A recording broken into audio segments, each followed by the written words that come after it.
It's the Sauce Alex Zane. This is the Babe of the Bayou, Brittany Nicole. This is Ray Fury here. This is the Glitch in the System, Jay Walker, and you're listening, And you are watching. And you're listening to the Bald Monkeys Wrestling Podcast. To the Bald Monkeys Podcast. And the Bald Monkeys Podcast. And to the Bald Monkeys Podcast. Yeet, yeet.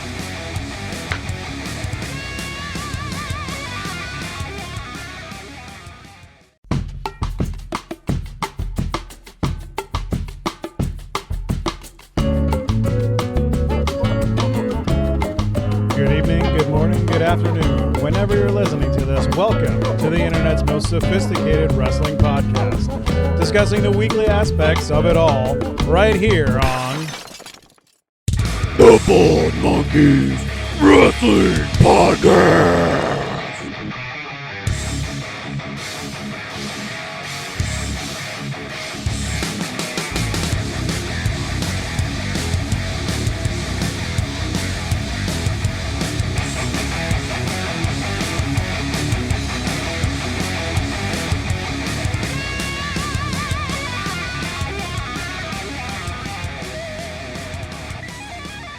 Well, welcome everybody back to another installment of the Bald Monkeys Wrestling Podcast. I am here. I am your captain, Captain Chuckles. We have the boss, Steven. He is with us tonight. Christopher is on vacation, and we're trying to leave him alone. So he has some family time and some time away from us monkeys. But tonight we are joined with a very special guest, another owner / promoter, but he would like to be called, and he is the CEO of Action Wrestling out of Tyrone, Georgia. We have Matt Griffin. Matt, welcome to the podcast tonight. How are you? I'm great. Thanks for having me. Branding wise, Bald Monkeys fits in perfectly with my image. So this is a very well aligned podcast for me to do.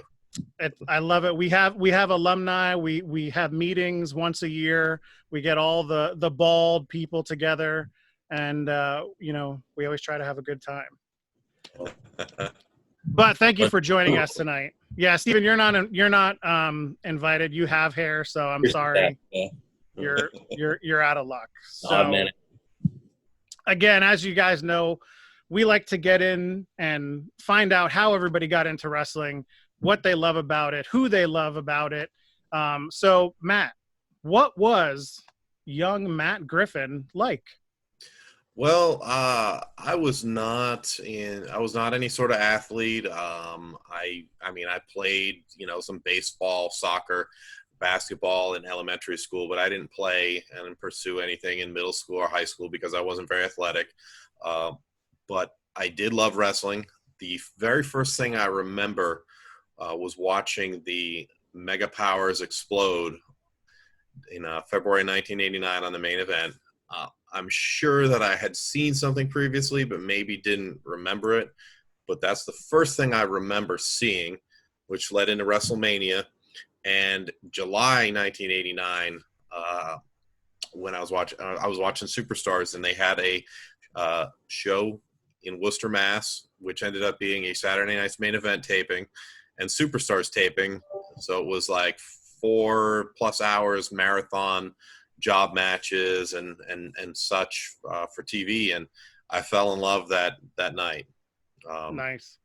I was and still am into comic books and, horror fiction, fantasy. So the world of wrestling is always, with the storytelling and characters has really seemed very natural to me. It's funny when I watch something like college football or NFL game and they're not allowed to show their charisma or their character. It's something that the NBA, they are somewhat loose with, when guys make a three or have a slam dunk. And, but in the NFL, you can't really celebrate a touchdown in the wrong way. So that was always weird to me. It's awesome that those are the things that are encouraged in wrestling, to be outlandish.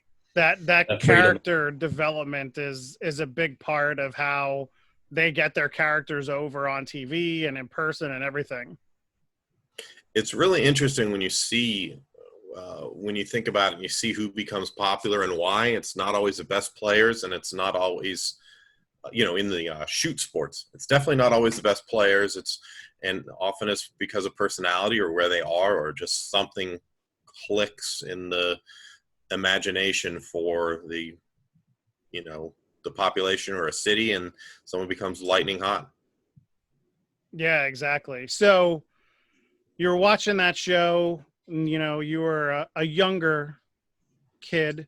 Who was the wrestler that kind of, you pinpointed as, this is my favorite, or the one that made you a fan, when you were growing up? Who caught your eye? I mean, initially when I was younger, it was definitely Hogan. I got the Hulk Rules shirt at that July '89 show, and I ended up meeting him a year later and getting it autographed. I still do have it. That's awesome. I liked Hogan's Best Friend. I like Beefcake. I eventually started watching the NWA syndicated TV, which I did get up in Massachusetts. I never had cable, but I had a great station, Channel 27 out of Worcester, that had a lot of syndicated TV. I eventually got to see World's Class, and I got to see the Tony Atlas IW, CCW. I got to see USWA. So I got to see a lot of different stuff. Of course, I liked Ric Flair. I really didn't gravitate to one overall. It would be one for a certain amount of time. I still feel like that today. I mean, when I'm watching, I mostly watch and pay attention to independent wrestling, and there's a variety of guys I like to watch. Gotcha. Yeah, it sounds like a lot of those beginnings of your wrestling fandom were the classic wrestling, not too much of the dramatic kind of, mysterious dark character type stuff. I remember for the NWA, I remember the early angle of how they introduced woman in some of the television, how that led into Doom, which led into Teddy Long taking over Doom. Remind me to finish that story, and having some of the coolest theme music. And so that was that was always cool to me, that Doom had the hood, a storyline progression, because it was one of the early ones I saw in the NWA. Doom had hoods on, and they had a losing streak, and then had to unmask. And then when Teddy Long took over the contract, they were badass. And they had, unfortunately, you can't really hear it anymore because they don't have the license, so it's not on any of the WCW pay-per-views. But they had an incredible theme music with Teddy Long coming out. And years later, I got to actually wrestle Butch Reed on an independent show, which was very short, but very cool looking back. That's awesome. Yeah, that's amazing, especially to say you got to wrestle with him. Man. The funny story about that, and my wrestling name was JC North, JACEY North, for the bulk of my career. Now, when I've wrestled for Action last year, it was the CEO, Matt Griffin, but I got to use the shoot name around town because no one would know who the hell JC North is. But in Louisiana, they have a commission. Butch Reed's blood pressure was very high, and you had to take blood pressure tests the day of the show. They almost didn't let him wrestle, so we had to keep it short. They allowed that. So basically, he goes out there, I cut a promo, I slide in, bump, shoulder tackle finish, and then the match was, maybe 20 seconds, but I still got my usual payday, so it was fantastic. Dang. Paid in the end of it the right way. It was funny because that result popped up online in a couple magazines, because I used to get asked about it all the time, and I'm like, there's absolutely nothing to tell about the match. I mean, he was fine. I mean, he bumped me 3 times and that was it. It was great. But yeah, you would have liked to have it gone longer. And that's 2 people that we've talked to now that have both had matches with Reed. Yeah. We actually talked to Ryzen, who wrestles down south as well. He's based in Florida, and he actually wrestled him a bunch of times. He had told us. Okay. Yeah, it was.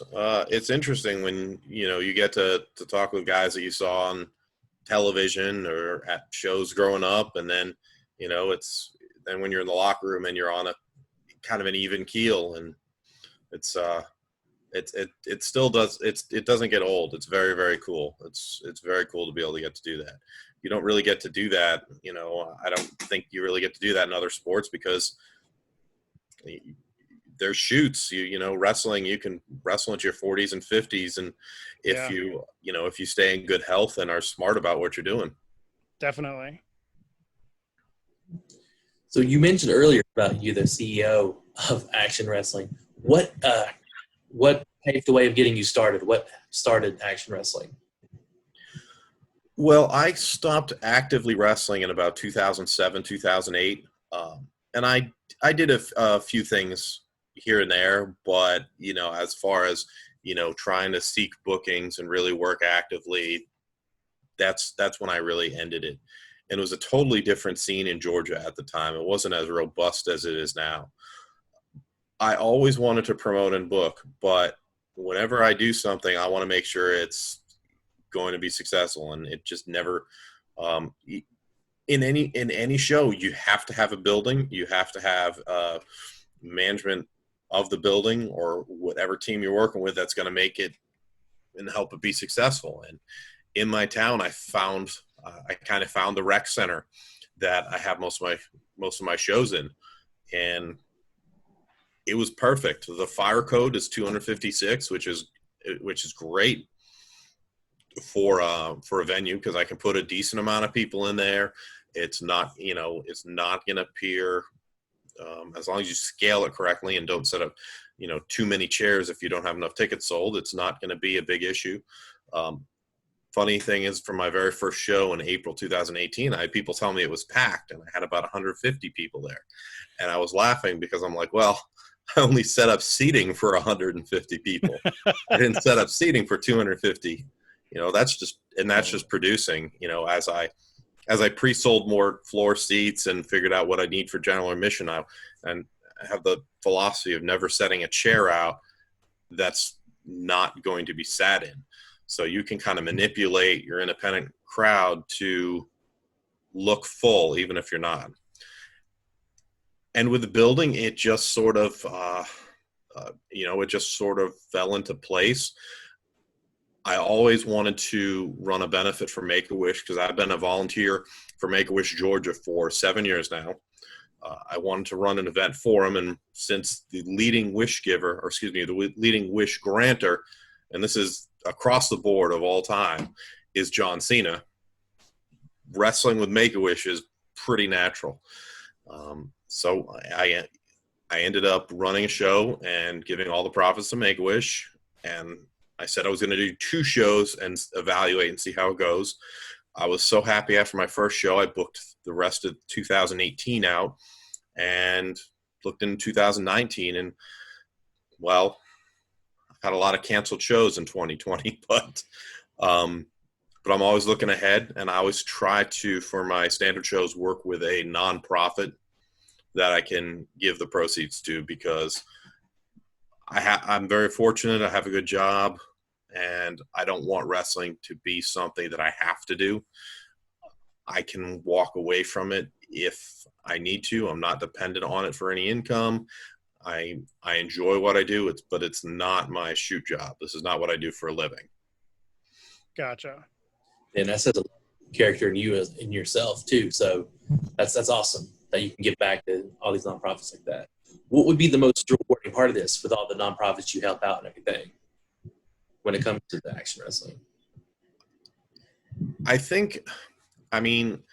It's great to be able to write a check to a nonprofit. I try to work, aside from Make-A-Wish, which is a national organization with state chapters, I try to work with local nonprofits, and it's really cool when you can give them, maybe a couple $1,000s, but to a local nonprofit, that's a substantial amount of money. That's on the business side. On the creative side, the most rewarding thing is when I have an idea or I talk with Dylan Hales, he doesn't like to be called my co-booker, but essentially is in my sounding board, and we both come up with ideas. And when you have an idea and you're able to see it through to fruition, like on my very first show in April 2018, we started an angle, and it involved me, because I'm not going to lie now, years later, of course I was going to have to get back in the ring and wrestle for myself. I mean, I always joke. Who wouldn't, Exactly. It's like, why book shows if you can't book yourself in and put yourself over?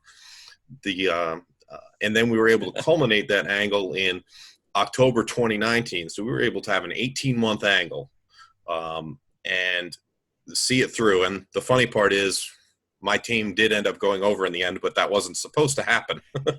It just creatively, things changed where some of the guys wouldn't be available for some shows. So it's like, okay, so you are going to lose. And then we worked that in angle. We broke right off and turned our heel champion AC Mack babyface. And, you're able to pay off an angle, that a storyline that goes for a year and a half. I get in the ring myself a few times in that phase, which is fun to me, especially because I do know a lot of the crowd, and I'm local. I'm promoting my hometown. When I'm able to see talent come through, I always want to have the best wrestling talent I can, and you're able to put them in a storyline and make them shine. We had a great bit of storytelling that I loved, and led to 3 awesome matches between Fred Yehai and Eric Royal. And they were phenomenally underrated, and all 3 matches were different. Both guys have different styles, but they work together well. And we got such heat in the building when we did an injury angle with Fred. He dove out of the ring and ended up hitting part of a stage, and he was dead. And I go over, it's like, what, I know how to sell things as a shoot as opposed to a work. I mean, if I go up, oh my God, Fred's hurt. What? It's, but if you slide up, you're like, wait, is he okay? You start asking things, is he okay? What the hell? Shit, what happened? I didn't see it. And we got the building in just a few seconds so quiet, because we're selling it like a shoot. So, you have this crowd that's up for a match, and it's like, oh shit, what happened? Even Matt doesn't even know.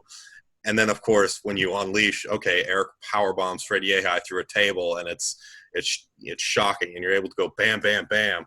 That's very cool. It's very multifaceted storytelling, and we ended up leading into a Falls Count Anywhere match that they went a half hour and were absolutely insane with. Did much more than I asked them to do, and it's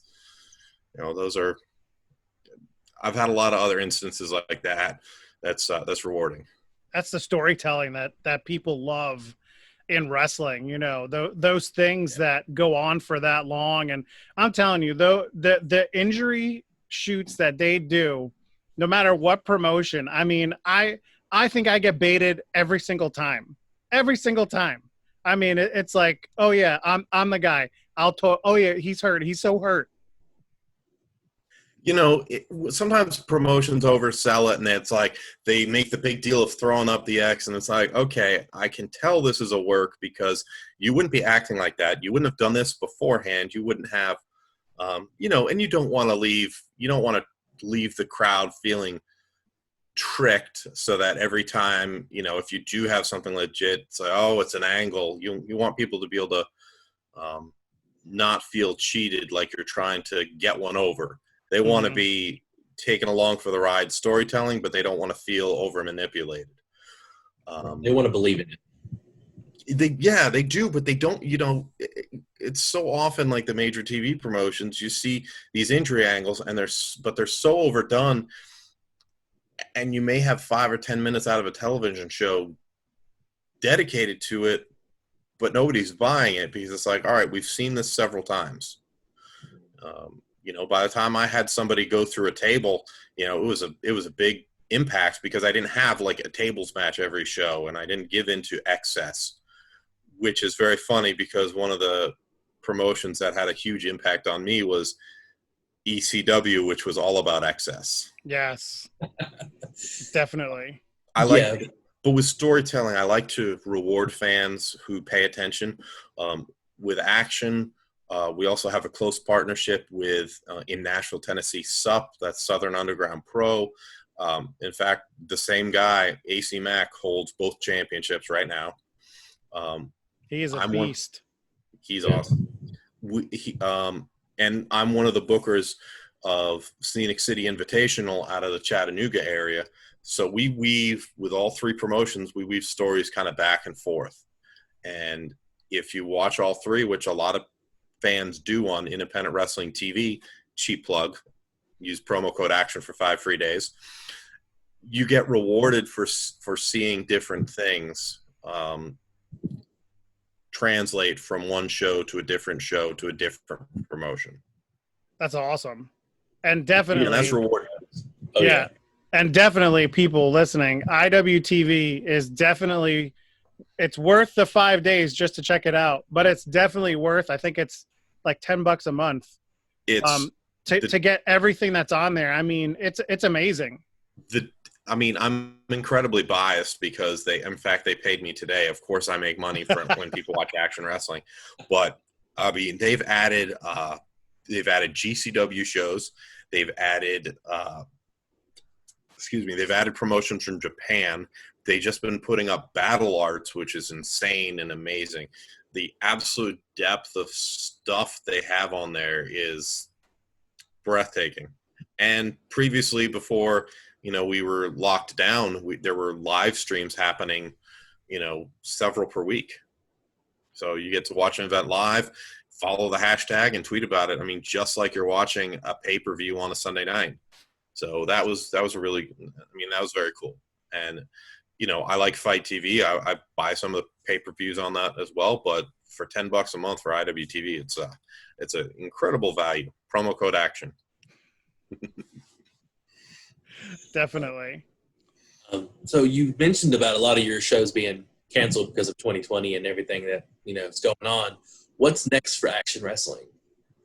Man, unfortunately, I had an outdoor venue and I had a show planned for July, and things changed, and the venue is not going to be available, and they don't want to have a show there. It's tough right now because the last week, COVID-19 rates have been spiking in several states, and Georgia's one of them. Yeah. So, I feel personally like I would not promote a show inside. I feel outside because transmission rates are exceptionally low. That it is a lot safer.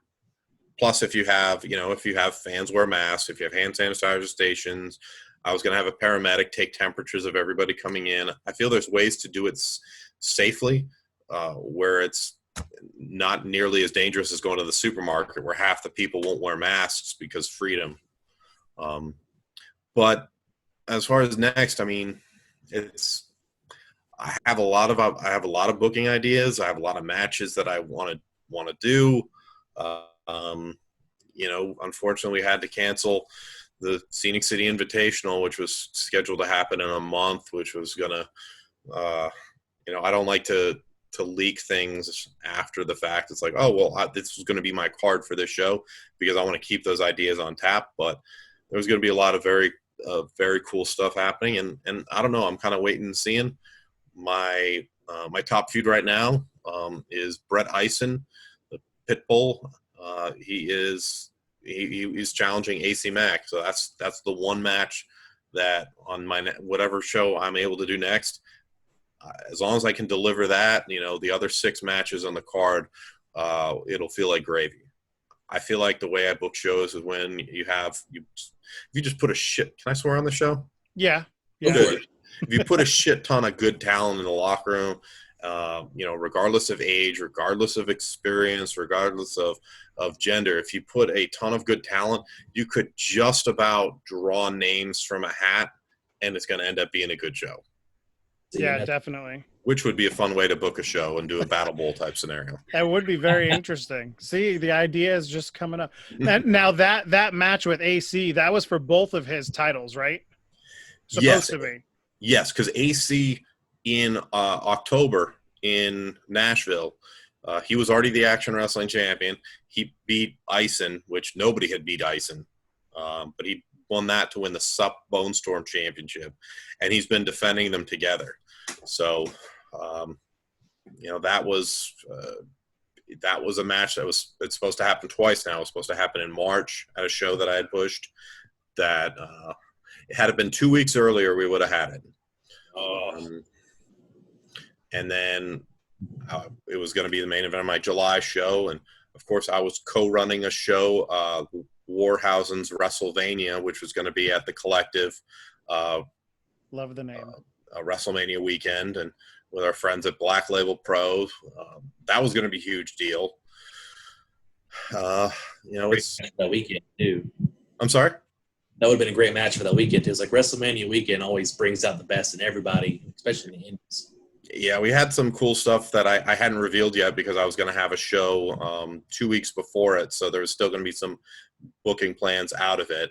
And I mean, it sucks, but I do feel, I certainly don't want to be whiny complaining about my wrestling shows being canceled when people are hospitalized and people are sick and, out of work and hurting financially. It's frustrating, but, like I said earlier, I don't personally make an income off of this. And thankfully, most of my wrestlers have good shoot jobs, or several that we've used. Alan Angels, for example, just a few weeks ago, he was one of my regulars and one of my top guys. He signed a contract with All Elite Wrestling, which is awesome. I mean, that's the goal. He is a Bald Monkey Podcast alumni, as we have talked to him. And he is bald, so very fitting. Yes. Do you have any other alumni that came through your promotion that is getting big or get traction that you're proud of? I mean, I've had a lot of guys come through. Marco's stunt we had in mid-August. Just about a month and a half before he went to All Elite Wrestling, and he wanted to come back and do one more match, which was cool. We got to do a little send-off for him. I've had a lot of talent that's blown up on the independent scene as well. And I think if you use good talent and you have a good mix of talent, then things are going to happen. Like we've had AJ Gray in. AJ was the figurehead of for the Culture Show, which was also supposed to happen at the Collective, which is going to be, what a lot of people consider to be like one of the key points of the weekend in April. We've had Warhorse defend the IWTV title 3 or 4 times. When you have just lots of talent coming in and out, it's bound to happen that some of them are going to move up and get signed, which is awesome. I actually had, and 2 of the other guys who signed, I had Cody Vance scheduled for a show that ended up getting canceled, now known as Preston Vance or 10. 10, yeah. In the Dark Order. He signed. He was going to be coming in. And he would have started last year for me, but he was injured. I know I had announced Lee Johnson, and Lee's been all over All Elite. I've had Shug D in once, and he was going to come in for more dates.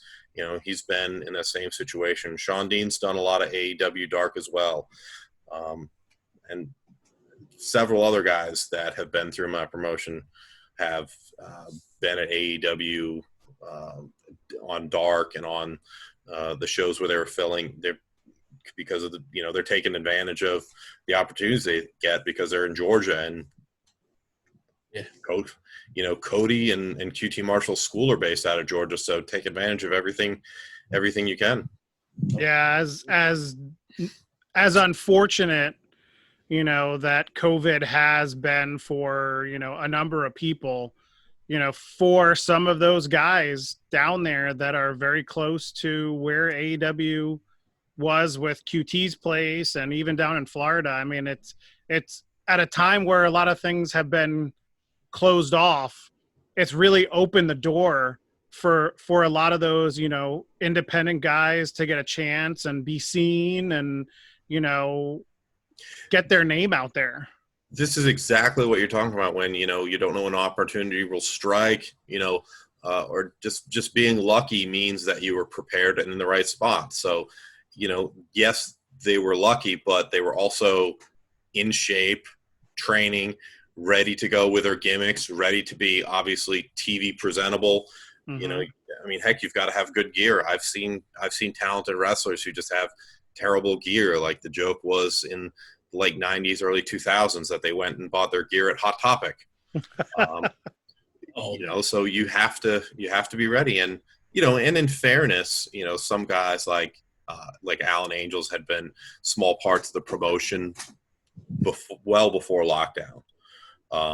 Angels had filled several roles that he got a little bit of notoriety from. And, when he got a chance to wrestle, he was ready to wrestle Kenny Omega for 5 minutes. That was a big deal. Yeah. But you still have to come through and deliver, even if you're fortunate to just be in that spot because nobody else can do it. So you've got some of those names coming out.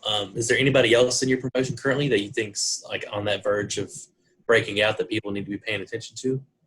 I think that, I don't know when this will air, but as we tape this today, St. Louis Anarchy just announced as part of their upcoming shows. If you have seen, they're doing kind of like at their own G1 Classic type of tournament. AC Mack is going to be in B block. And my understanding is it's going to be a round robin where everyone in a block is going to wrestle each other. So he's going to have matches with, for example, he's going to wrestle Jeremy Wyatt. He's going to wrestle Warhorse. So Angelus Lane.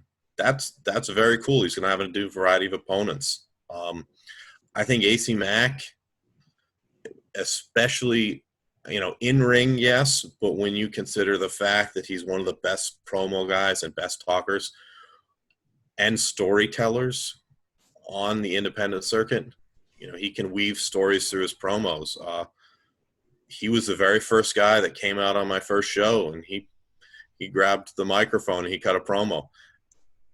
When in December 2018, 8 months later, when he cut a promo after he won and became the inaugural champion, he cut a promo, and it was a callback to that first one. He just starts off like, "I told you," because he did. He told everyone in April that he knew there was a new promotion. He was going to make his mark.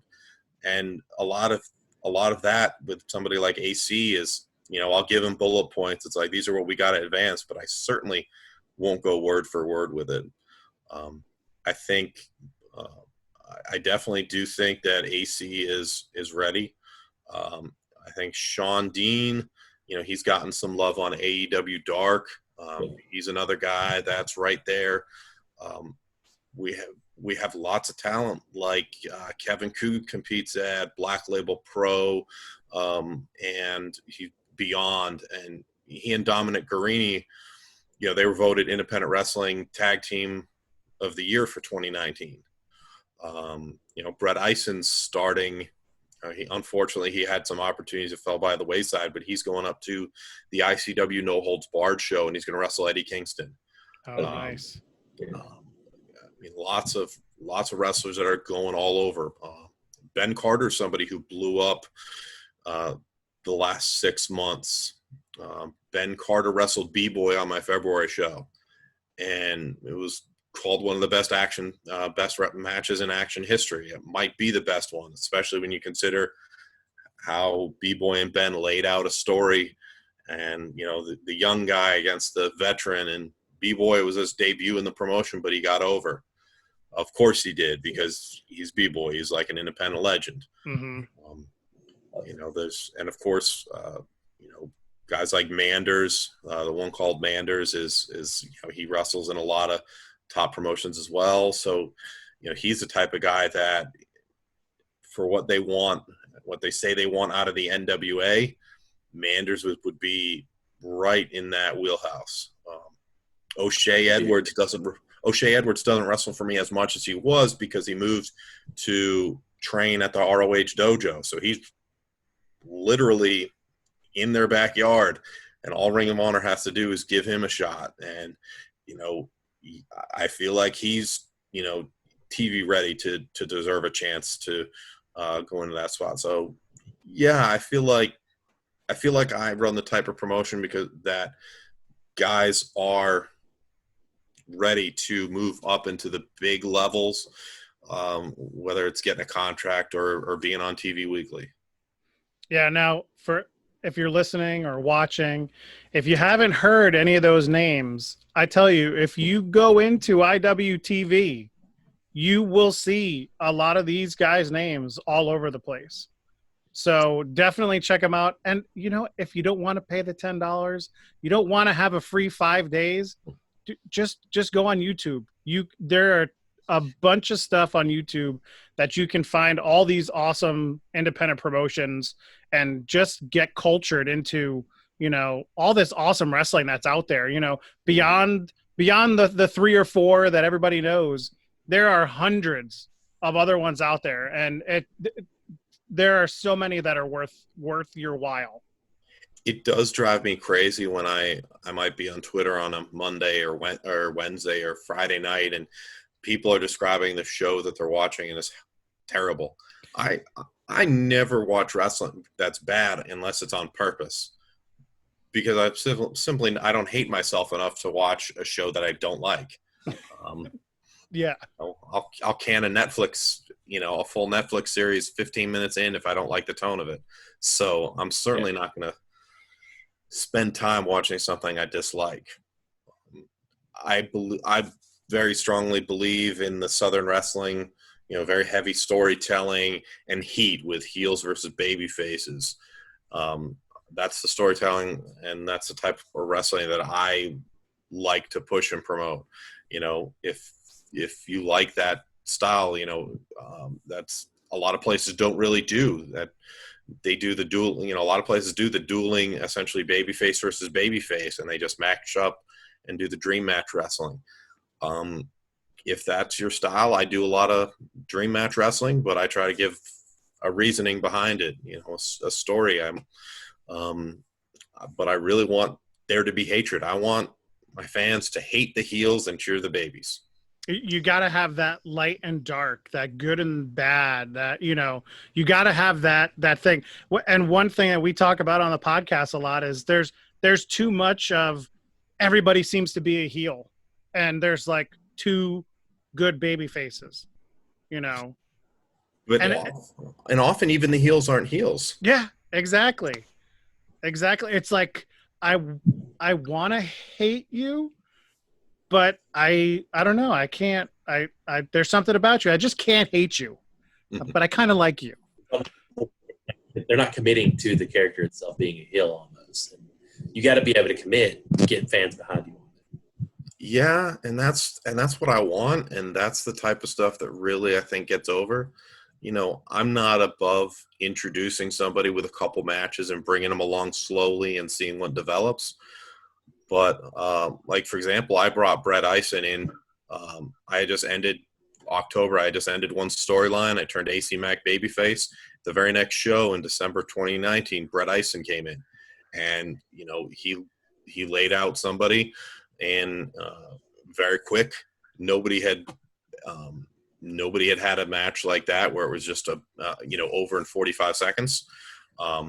And then at the end of the night, he attacks AC Mack and he lays the gauntlet down for the future. He's like, I'm coming for these belts.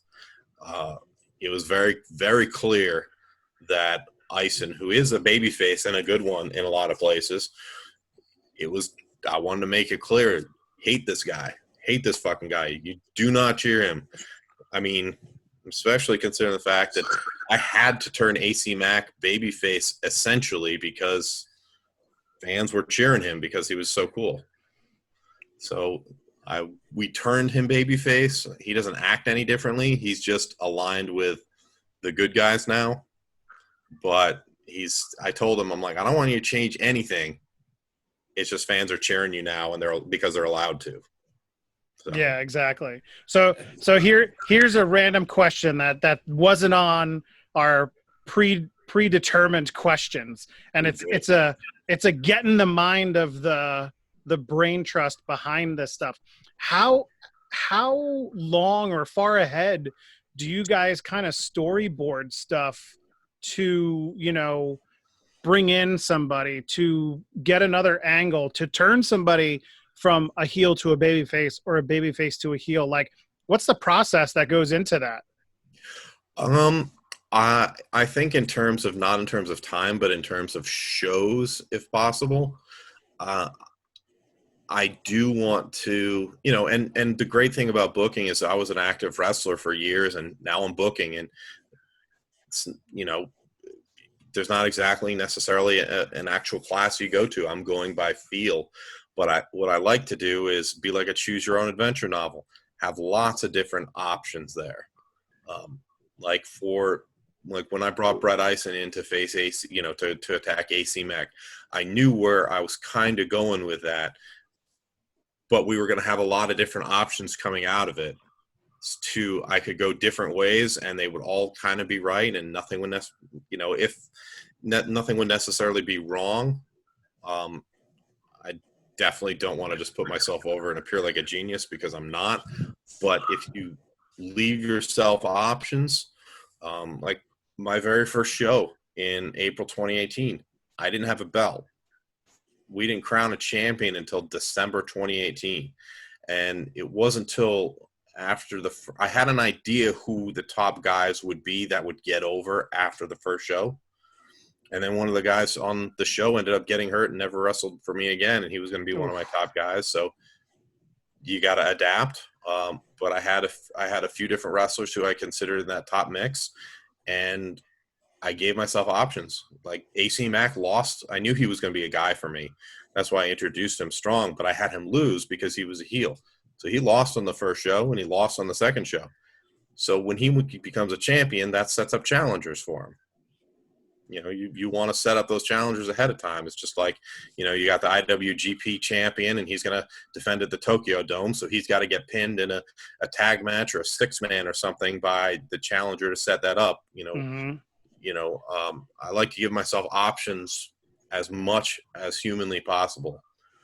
Laying the groundwork for what's to come. Yeah. Yeah. But I had talent. Some guys had AC had all my dates through December, but I had some notable talent coming in. From looking back at February and March, I had booked into my August show. Oh, wow.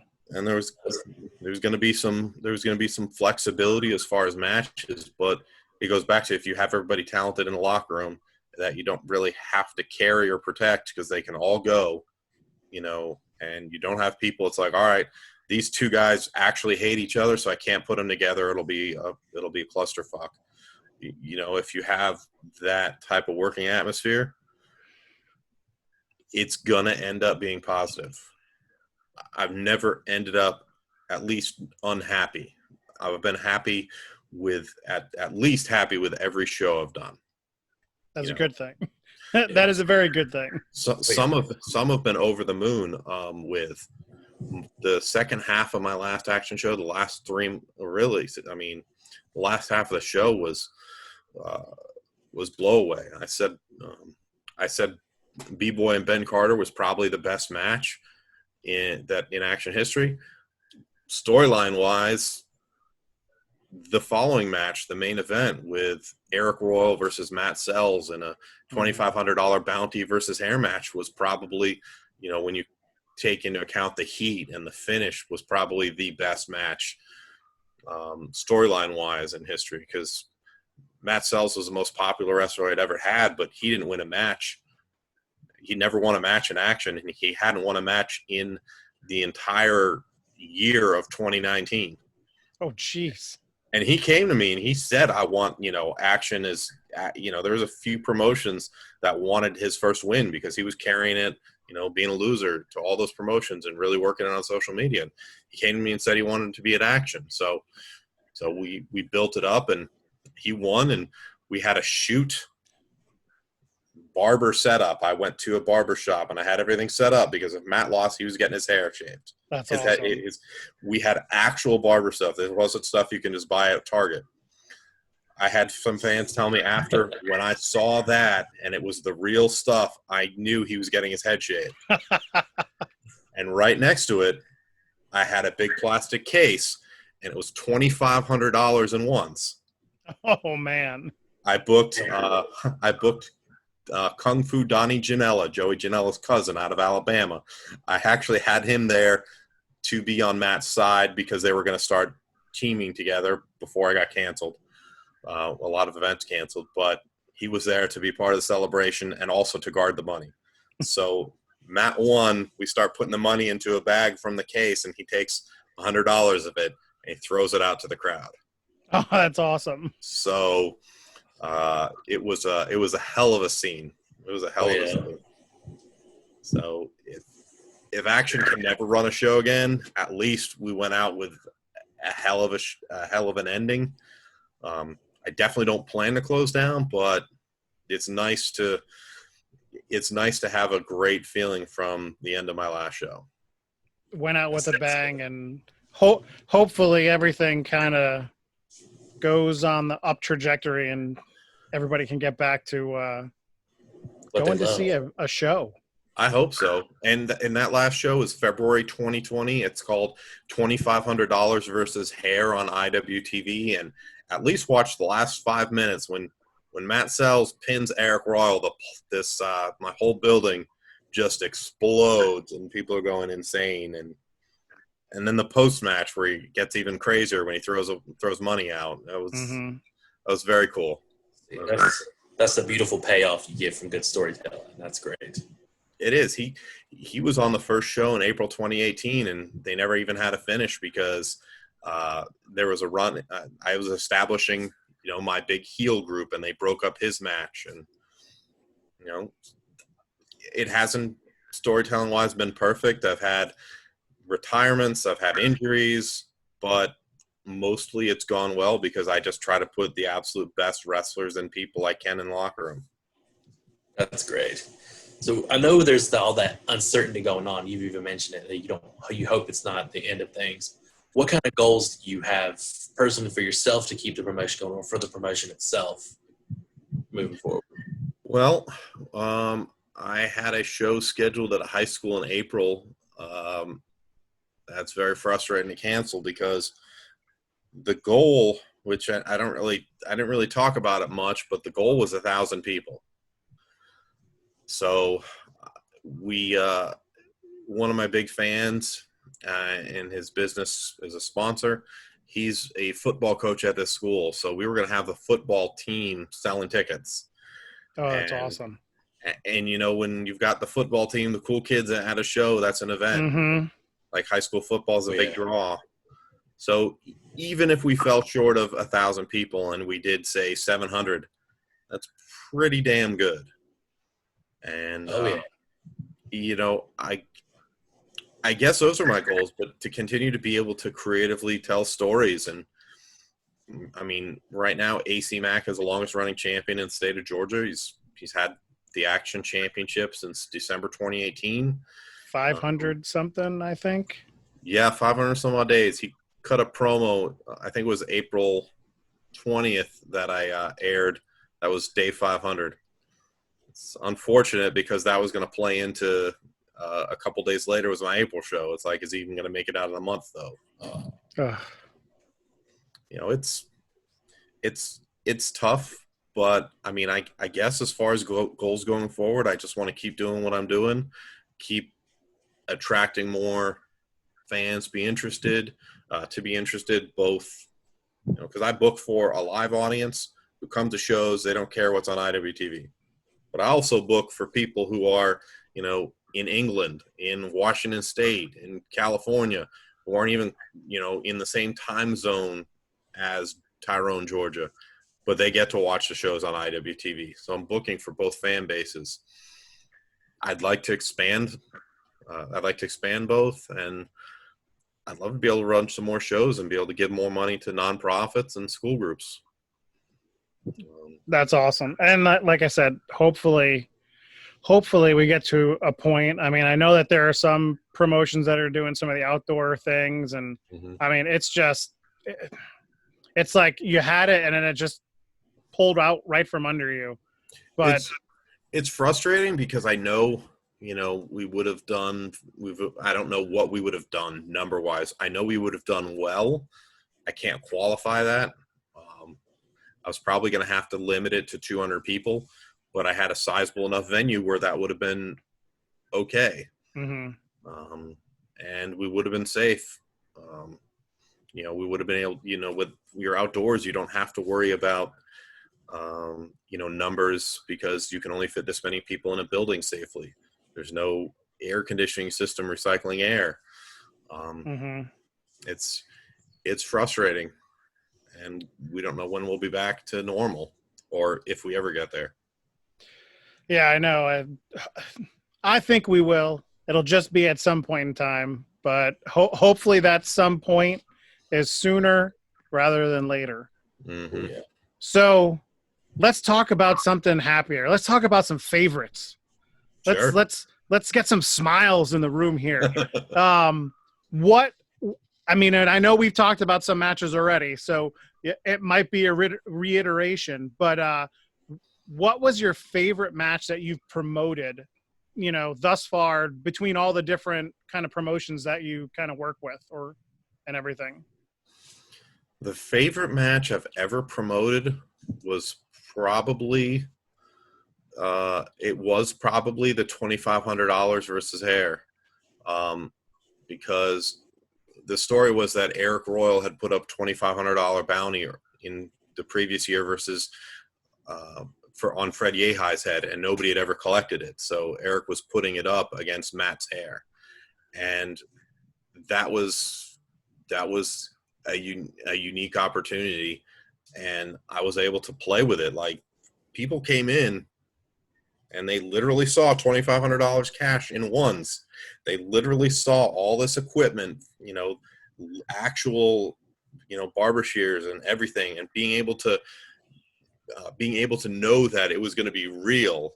It wasn't just like, oh, $2,500, winner of a battle royal that, you never see, or it's a check, or it's, here's Monopoly money in a covered briefcase.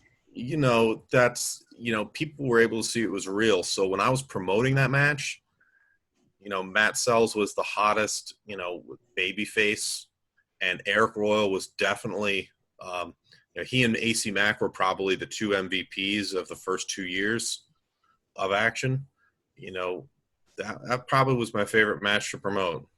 Nice. Because it was really very split as to who was going to win among fan base.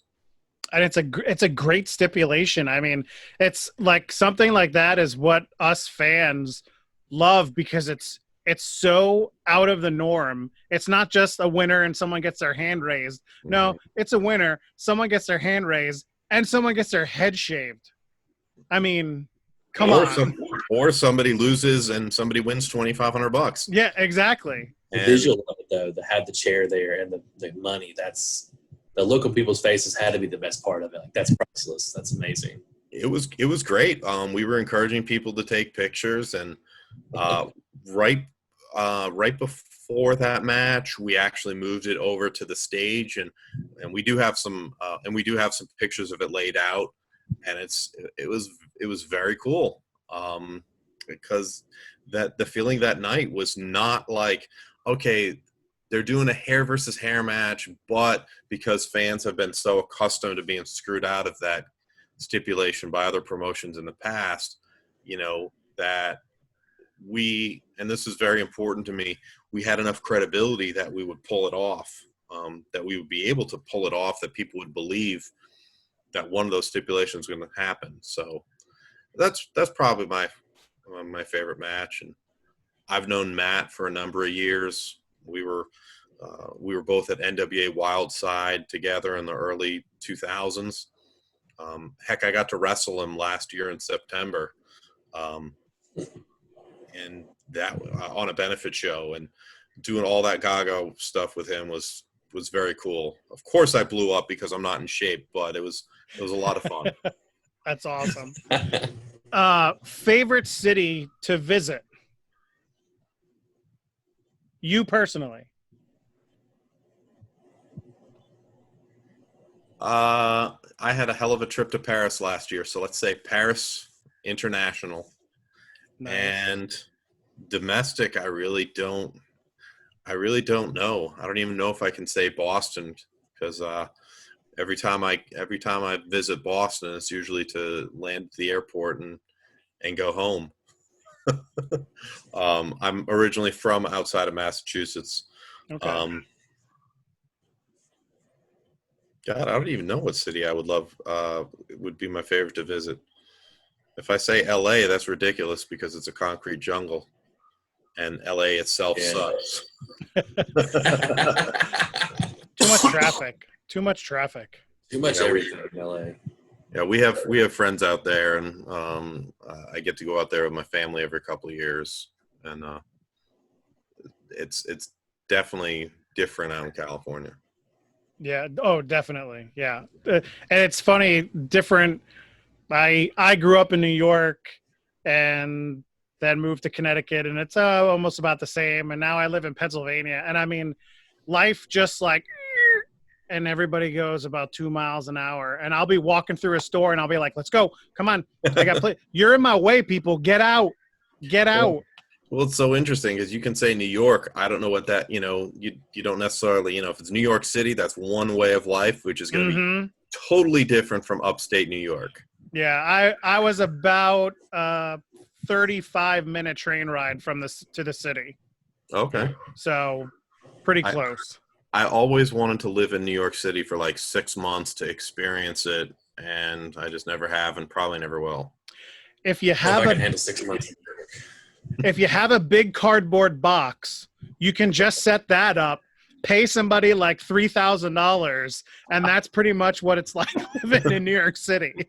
As I had a friend who lived on Long Island, worked in the city, and had another place in the city that he would stay at when he worked late nights in New York. And I could tell you, it was probably the smallest apartment I've ever seen. My gosh. Yeah. Oh. So, favorite type of music that you like to listen to? Well, lately, Daniel Makabe had made a bunch of recommendations. So I've been listening to music like Dillinger Escape Plan, which I'm not that cultured or that into the scene, so I had to literally ask him it's like, hey, what bands and CDs should I check out? But thankfully I got Spotify and found all of them. So, and I also love listening to Motown. Oh, nice. Motown is great. I love the vastness there. That's I myself am the same way. I go from one end of the spectrum to the other. I mean, if you can say something like, I love Metallica and James Hetfield, but you can't appreciate Whitney Houston's voice, you really don't like music. You just like loud shit. Yeah. I mean, I like loud shit, but I also like soft shit too. Yeah, but so there's a difference that I like, and I do like Whitney Houston, and I do like Metallica. So, there's I guess I do have terrible taste in music though. Some people would say I do too. Mainly, if you like enough of everything, it's not terrible, right? I'm going to go with that. That's good variety. Yeah. So favorite food from Georgia or in your town? I know it. It's America. Everything is pretty much almost the same everywhere. We get Pennsylvania Dutch where I am. But what's your favorite food down there? Well, I grew up in Massachusetts, so this was never a thing I knew existed when I was a kid. But if there's one contribution the South has ever made to the United States, it is banana pudding. Oh, yeah. Banana pudding it's not quite ice cream. It's not quite pie. It's like a mixture of both. And I have to say that's probably the great contribution. And I could say I love barbecue, but I haven't eaten meat in 3 weeks for a health thing. So I'm going meatless for a while, so I don't think that quite fits. Oh man. I don't know if I could do that, considering like I literally eat meat for almost every meal. So the last one is going to be favorite match, but I'm going to split it up. Favorite match that you have watched, and it could be like from when you were a little kid. You know, it could be one of the major promotions. And then I'm gonna add on to that your favorite match that you wrestled in when you were a wrestler. Ooh. My favorite match, and because I like so much stuff, if you ask me seven times on each day of the week, it might be different.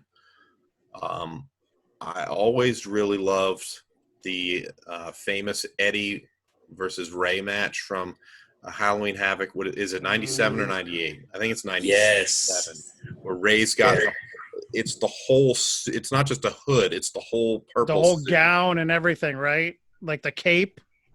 And what was interesting about that is not just that they executed everything flawlessly, but the story going in was that they wanted Ray to lose the hood, which was so that was an emotional match for him, which was ridiculous. And then the fact that they ended up taking the hood was ridiculous too. That I actually watched that match, I think yesterday or the day before that. It's Really, it's always been like the perfect match to me. The way they just work together. Eddie is one of my favorites, and it's a beautiful match, start to finish. And if you ask me tomorrow, it might be like a Misawa versus Kawada match that I bring up. It might, it could be an independent match. It could be a lot. Hell, it might be WrestleMania 7 Savage versus Warrior, which is one of the greatest carry jobs in wrestling history. Mm-hmm. So, but yeah, I'll say Eddie and Ray for now. Nice. And what about what about the your favorite match that you actually wrestled in? Oh man. Yeah, it's interesting. I had so many different places that I wrestled. I had a few series with a few matches with a guy who became friends with in New Orleans, who he wasn't well known, but he ran a couple shows, and he went by the name Joey Homegrown, as definitely in Homegrown Weed. And I found out that he had a ring and he had a training center. He was going to run shows, and the first time I went over there, and I didn't know anybody, but I'd gotten the contact. I went over there and I grappled with him in the ring, and after a little bit, he's like, "So, are you busy in October?" And he booked me for a show right then against him. And I had a few matches with him that were like Falls Count Anywhere, first through a table, and one that we called like a triple X style match, where it's, all kinds of shit. And but I did this one in Houma, Louisiana with him that was, you had to put somebody through it. It was a table match. And and the reason I'll say this match is I've never even seen it. It wasn't taped. Because I'm the heel and I go to whip him in, and when you whip and you want somebody to reverse, what you do is you squeeze their hand. And I was aiming him at a garbage can, so he whips and I take the header into the garbage can. And so how sometimes you have, like, you might call it a work to garbage can that's empty? Mm-hmm. This was not a work to garbage can. So his manager, I think it was, or one of my good friends, he tells me later from the trash can, he heard me yell, "I taste mustard." Oh. Because I took a header into this garbage can. Oh, that's great. That ended up on my face. Oh, that's terrible, but awesome at the same time. It was. I wish that was recorded. That would have been great to see. It was so funny, and to me, I wish I could see that. I'm sure the match wasn't nearly as good as it is in my memory, but that was a fun moment. I mean, I got to wrestle a lot of guys. Like, I got to wrestle, like we talked about, Butch Reed. I got to wrestle Tito Santana, who won the first match at WrestleMania. I got to wrestle some of my trainers. I had a TV match at Wildside with AJ Styles. But it's those little moments where you can that are fun to me. That's awesome. I couldn't. Go ahead. I couldn't tell you who the match was with, but I once had a guy beg to do a dive, and he wanted to do the type of dive where he just rolls over the top. It's like, okay, so I got to give him, a few feet off the apron, and he's got to jump over, and I just catch him on my shoulder and we go down. Well, I go to catch him, and he just kind of throws himself over and lands right in front of me, and I'm standing there. So, it was in Rome, Georgia, and I've never seen this match either. But the fans, and there were some young guys, and they're like, "Oh, boo! That's bullshit. It's fake." So I grabbed the kid by the hair, and keep in mind, I'm incredibly pissed off, and I boot him in the face. We get back to the locker room, and there is an imprint of the rivets on my boot and the laces on his forehead. I shit you not. I got back, and I started being like, "Hey, look what I did!" Because if you're going to beg me to do a spot and then completely blow it when it's all your own. Yeah. I hope I didn't give him a concussion that night. He's fine. They weren't checking for concussions back then anyway, so, yeah. I mean, I've enjoyed the stuff that I've done for myself in action wrestling. I had some fun stuff, some 6-mans, and I got to wrestle Billy Buck in a match where we went outside and wrestled and fought on the playground, and had the whole like 80% of the building followed us out to the playground to see us fight out there. But I promoted that, so it doesn't feel like it's right to say that. But I've had a lot of very cool moments. That's cool. If I can promote and do whatever I want, it doesn't feel like it should be necessarily my favorite. It'd be a top moment. Yeah, and then to have all those memories from your time as a wrestler and now your time as a promoter, just to like look back on all those different things at some point in time, that's got to be a really cool memories throughout your lifetime. It is. It is. I started training when I was 20 years old, and I had some cool stories. I turned my 21st birthday. We were on the road for a weekend, and I'm gonna tell this one story. So it's a Friday night, and we went to with a group. We went to Chincoteague, Virginia, which is out on the island. I've been there. Ocean City. Yep. So they had some shows there at a community center, and I went with my trainer Cue Ball Carmichael and a few other guys, and it was my 21st birthday, and they got me incredibly drunk. I remember being at the bar, and I'm fine, and then I'm given a shot of Goldschlager, and I'm told, "You got to drink it." And I'm like, no. If I drink that, I'm going to go throw up. He's like, "Drink it." So I shoot it, and I go into the bathroom in the bar, and I throw up. So the next morning, I got a hangover. Now, that Friday, one of the referees had canceled. I'm in the hotel room right before we go to the building, and my friend Kevin Carson, he was a ring announcer and would occasionally ref too, but he was ring announcing the show. The phone rings, and he answers the phone, and it's like, okay. He hangs up the phone. Is like, "Matt, have you ever ref before?" I'm 3 months into training, and I had not even refed in training. So my first ref experience was an entire show, including a match featuring Joey Matthews versus Christian York, which was just a million miles an hour. And I'm 21 years old, hungover, and terrified, because I'm like, you literally, as a ref, have no clue what the fuck you're doing if you've never been in that situation. It may look easy, but I did 7 matches, and everyone took care of me, and that's crazy. Yeah, we talked to Jay Walker, who wrestles up in Winnipeg, and he started out and did some reffing, and to kind of get like a full 360 of the business. And I said to him when we talked to him, I said, it looks so easy on TV. Oh yeah, you're just there, 1, 2, 3, and 1, 2. Oh no, I missed it. But there's so much more that goes into that, and to just be thrown into it with a hangover, having puked the night before, that's no fun at all. And when I produce shows, one of the reasons I'm so tight on time on my shows, for whether it's Action or Scenic City or anything else I go to, I bring headsets. So I send a ref out there, and they've got the earpiece in, and I'm telling them, I just had a referee that was away from the wrestlers. I'd be like, 3 minutes, 3 minutes.